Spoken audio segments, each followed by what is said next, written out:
hello guys, have a good day. So ngayon guys, ipapakilala ko sa inyo yung isa sa product user ng Forever Living products at tingnan natin kung ano yung naging epekto ng product sa kanya. Yun yung Aloe Activator guys. At siya si Flodalina.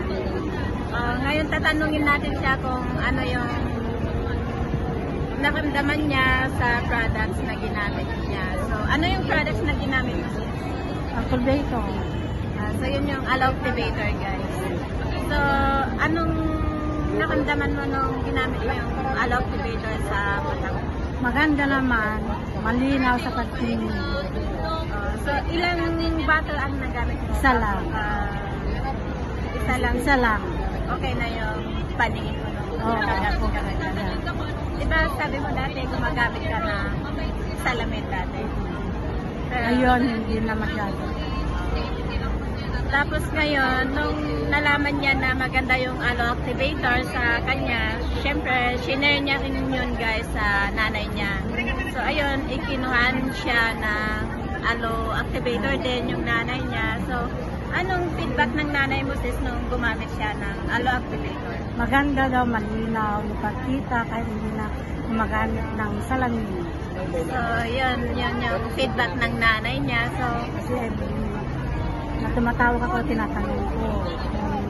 Okay yung patingin nga sa mata niya, pag wala yung salamin, oo, sabi niya sa akin.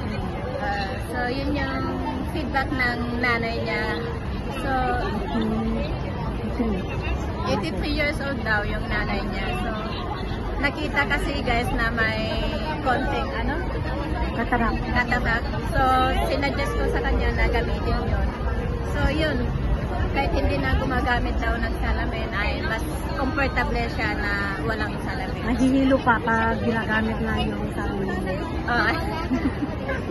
Nahihilo siya pag ginagamit. Ipakita mo yung Aloe Activator.